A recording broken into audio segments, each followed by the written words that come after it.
to another travel therapy video tutorial. My name is Dr. Emma Shapiro, and I'm so excited to answer today's question, can new graduates travel? And yes, of course you can as a new graduate. And in fact, I did as almost a new grad. I worked about 6-ish months before starting to travel. But you can totally travel as a new graduate, and we're going to dive into exactly why traveling as a new graduate may be good and may also be not the best choice for you. Because really, the question that everyone asks about whether or not new graduates can travel, it's not a really fair question because every new grad is different. You know, you have some new graduates who graduate and they just seem like they were meant to be physical therapists or occupational therapists. And you have others who still seem to struggle, and yes, they passed their courses, but maybe they're not as confident. And so in today's lesson, we're gonna dive into everything that a new grad should know about travel therapy. Okay, so I already answered the question that yes, you can totally travel. And really, traveling is an excellent idea for most new graduates. And why? Well, it's because the fact that as a new graduate, you may not know what you really want to do. And so traveling can give you, a way to find your ideal setting, your ideal work environment. Like, where do you really actually want to work when you settle down? When I started as a physical therapist, I went into school wanting to work with special education and wanting to work with pediatrics, and quickly I realized that if I ever wanted to be a mom, I couldn't do that. I would be frankly exhausted. And so then I started to change, the setting that I loved. And when I graduated, I still didn't really know what I wanted to do. And that's totally fine if you felt like me. And the thing is though, is if you all of a sudden choose a setting and you're not quite sure if that's the right one for you, it becomes a challenge. You may all of a sudden get swept up into that, and maybe that's a source of your burnout and a source of your frustration. And so where traveling comes in is it allows you to easily and guilt-free switch to a number of different settings, because each travel job is only 13 weeks. And so each 13 weeks you can take a pediatric, you can go to home health, you can basically taste test every single different setting.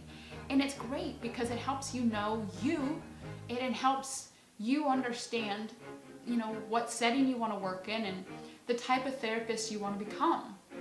And that's how I felt is, when I traveled, I all of a sudden was like, wow, one, there are so many more settings out there that school did not talk about. And then two, wow, I really like working with veterans. And so that's where I'm now working is at a VA, and I love working with my veterans. But I didn't know that that's where I was gonna end up when I graduated, and I really didn't know what I really wanted to do. And so traveling, allowing me to sort of taste test and try these different settings, it really created the therapist that I am today. So next, why should a new graduate travel? It can really build your career. Working in just one setting, you're going to become an expert in that. So say you graduate and you find an outpatient job and you just work in outpatient, well, you're going to become an outpatient expert. But what if you get fired from that job? Or what if, reimbursements are continuing to drop, and so what if, outpatient is not an opportunity that's near you? You want to be a dynamic therapist, and you want to be someone who can work anywhere, and that's what traveling allows you to do. I literally feel like I could walk into any setting and be pretty darn good. I'm not going to be the best therapist, and I never will be the best therapist, but I will be able to really help people and really treat people, and have them leave feeling happy and satisfied with the care that I provided. And that's all because of traveling, because I got to experience these different settings. And so I know that if I ever needed to leave my current setting, say, I lost a job or anything, that I could. It gives me the skills that I need to be flexible in my career in the future. Not only that, but I think as a new graduate, you're developing your skills. And if you only are working with, a certain type of therapists, and they're going to be your mentors, and so you're going to become sort of like them.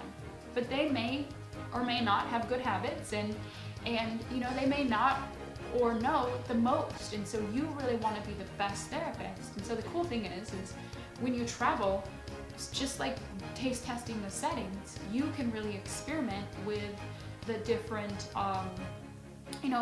therapists out there, and really mingle with all the different PTs and all the different OTs and case managers, and experience that. And one, you are going to leave with so much more skills, so many more treatment ideas, so many more friends that you can rely on, but also, it's going to actually really expand your idea and knowledge of these different professions. Because as a traveler, you really, the learning curve is so fast, and you really are forced to connect with so many people that all of a sudden, you're meeting everyone, but that's really helpful, because now I know more than ever what OTs do and what a good case manager looks like, and just so many things that I wouldn't have learned if I just worked in one setting that perhaps wasn't as interdisciplinary as the other settings out there in healthcare. Next is adventure. As a new graduate, maybe you don't know where you want to settle down. Perhaps you grew up in the Midwest and you've always wanted to see Los Angeles, or always wanted to go to Hawaii. You can do that as a traveler and get paid. It's so cool. And then really, I think the other big factor, and there's more factors, but these are like my main 4 factors for traveling, is the fact that you can pay off your student loans faster and easier than any other route. And I say that with 100% confidence, because after just 3 years of working, I not only earned but saved in my bank account $100,000. And so I can tell you that this route, without it, I would have never gotten that opportunity. You can make 1.5 to 2 times more. Usually, I can't promise you anything, but usually 1.5 to 2 times more as a traveler than as you would in a permanent position. Plus, there are all these other perks that you don't get in a permanent position. Like as a traveler, 99% of the time you get free CEUs. You get your license reimbursed as long as you work in that state. You get, if you have to renew it, you get that reimbursed. Your meals and housing is paid for. There are so many amazing things about traveling. And so it just really helps you be able to, dig down and pay off those student loans. And so that's really the big thing about, whether or not as a new graduate should you travel. If those things that I just talked about are hitting your heartstrings, and you're like, yes, this is what I want to do, then it's the right thing for you to do. Now, let's go into some pros and cons, because I'm not trying to sugarcoat traveling in any way whatsoever. There are challenges which we'll go over in other trainings, but beyond the enticing factors that I just brought up is, should you travel as a new graduate if you have a certain skill set too? Like I talked about in the beginning is, so if you feel like right now as a new graduate, think to yourself and think, am I okay with going into different settings and maybe not knowing everything? Am I okay with, maybe staying late for a while to try to catch up on notes and to try to learn more about that setting? Am I okay with asking a lot of questions and, not knowing the answers? If you feel like the answers to those questions is yes, I'm okay with doing that. I'm flexible and I'm eager to learn and I'm eager to get out there and be vulnerable, then yes, as a new graduate, you should travel. But if you're, maybe hard on yourself and not able to open up and ask those questions, traveling's going to be a little harder for you, because you really need to be a team player right away, and you need to be okay with not knowing things, because as a traveler, you just start so quickly, you're not going to know everything, and it's going to be overwhelming. But if you can sort of really take the punches and be okay with doing things on the fly, then you're going to be a good traveler and you're going to like it. And then lastly is, are you confident with your skills?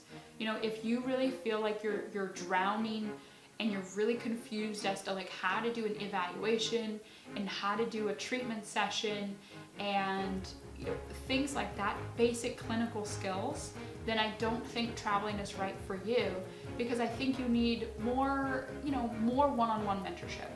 Even though I did bring up traveling as a great way for mentorship, it's really more of like a conversational mentorship.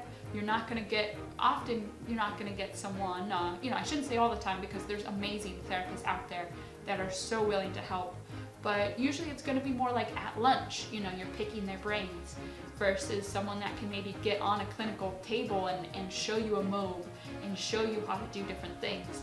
You're going to maybe find that more as a permanent employee than as a traveler. So I hope I encouraged you to think about traveling as a potential solution for your student loans and as a potential solution for, your next job opportunity. If you have any questions, please put it in the comments below. Like and subscribe, and if you're on listening to the podcast, please leave a review. And if you're on YouTube, please subscribe so that more people can see these trainings and really feel like they can become an amazing traveler. Thank you so much, and I'll see you in our next tutorial.